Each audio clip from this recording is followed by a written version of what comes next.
Hello दोस्तों, मैं Shyamlal Udeniya online teaching class में आप सभी का स्वागत करता हूं। हम अभिज्ञान शाकुंतलम नाटक के प्रथम अंक का अध्ययन कर रहे हैं। इसके अंतर्गत हमने श्लोक संख्या 4 तक अध्ययन कर लिया था। आज हम उससे आगे का अध्ययन करना प्रारंभ करेंगे।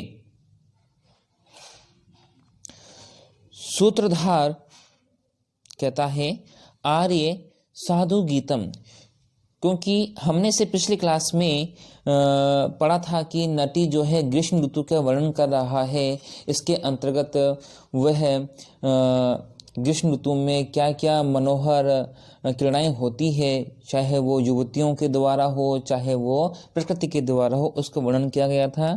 तो उससे आगे सूत्रधार बोलता है आर्य साधु गीतम कि हे नटी, है आर्य, आपने बहुत ही अच्छा गाया। अहो रागबद्ध चित्त वृत्ति ही आलिखित इव संवृत्तो अंग तदिदानीं कथमत प्रकरणम श्रुतै न माराधयामः। सूत्रधार बोलता है आर्य, तुमने बहुत ही सुंदर गाया। आश्चर्य की बात यह है कि राग के द्वारा आकृष्ट अंतःकरण वाले दर्शक लोग सभी और चित्रलिखित से लग रहे हैं। इसलिए इस समय किस प्रकरण को लेकर इस समाज को हम प्रसन्न करें। देखिए यहाँ पे एक शब्द है प्रकरण। चूंकि अभिज्ञान शाकुंतलम तो नाटक है, लेकिन सूत्रधार जो है उसमें उनके नटी के सुंदर गायन से इस प्रकार मंत्रमुग्ध हो गया है कि वह भूल गया है कि हम नाटक का प्रणयन प्रारंभ कर रहे हैं, ना कि प्रकरण का। क्योंकि प्रकरण की बात यहाँ आई है तो मैं बता दूं आपको, प्रकरण भी रूपक के 10 भेदों में से एक है। प्रकरण के विषय में कविराज विश्वनाथ ने लिखा भी है। वे कहते हैं भवेत प्रकरणे वृत्तम लौकिकम कवि कल्पितम श्रृंगारोंगी नायकस्तु विप्रो अमात्य अथवा वणिक। अर्थात प्रकरण की जो कथा वस्तु है वह लौकिक तथा कवि के कल्पना से युक्त होती है। इसका जो नायक है वह श्रृंगार तो इसमें मुख्य रस होता है, और नायक इसके अंतर्गत विप्र, अमात्य या वणिक भी हो सकता है।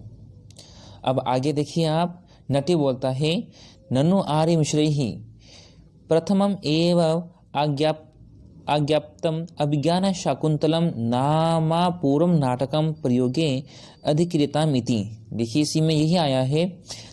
नटी बोलता है आर्य, आपने पहले ही आदेश दिया था कि अभिज्ञान शाकुंतल नामक अपूर्व नाटक का अभिनय किया जाए, तो कुतः। देखिए सूत्रधार बोलता है आर्य सम्यक अनुबोधितो अस्मि अस्मिन् क्षणे विस्मृतम खलु मया कुतः। आर्य, तुमने ठीक ही स्मरण करवाया है, तो आपने मुझे अच्छे से याद दिला दिया है।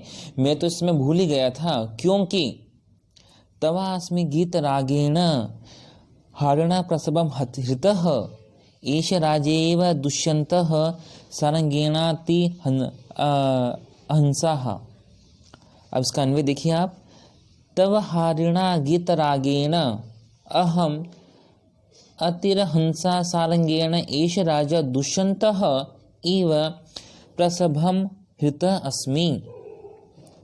शब्दार्थ देखिए इसके आप, तव मतलब तुम्हारे, हारिणा मतलब मनोहर, गीत रागेण अर्थात संगीत के राग से, अतिरहंसा अत्यधिक वेग वाले, सारंगेण मतलब मृग से, सारंग मतलब मृग होता है, तो सारंगेण मतलब मृग के द्वारा,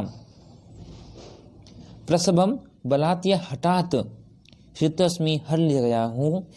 इसका आप अर्थ देखिए आप, तुम्हारे मनोहर संगीत के राग से।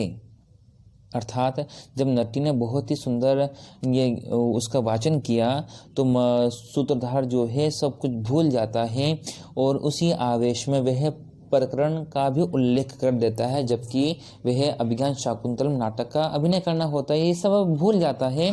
किस कारण से भूल जाता है? कि तुम्हारे मनोहर संगीत के राग से तुमने इतना मीठा गाया, तुमने इतना मधुर गाया कि मैं हठात बलपूर्वक वैसे ही हर लिया गया हूँ जिस प्रकार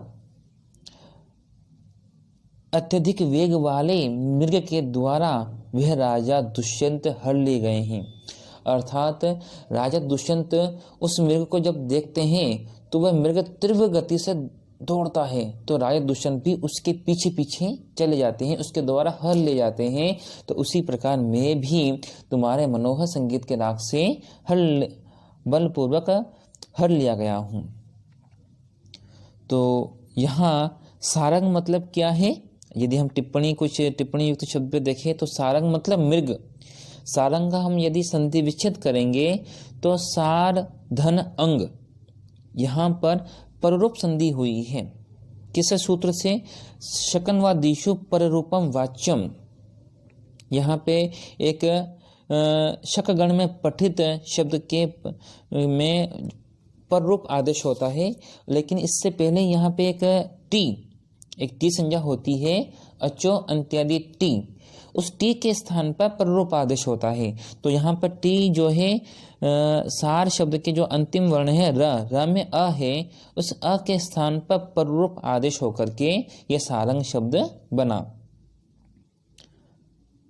आज के लिए इतना ही। इस तरह हमने जो है प्रस्तावना, इस नाटक की प्रस्तावना का हमने अध्ययन कर लिया है। आज के लिए इतना ही। धन्यवाद।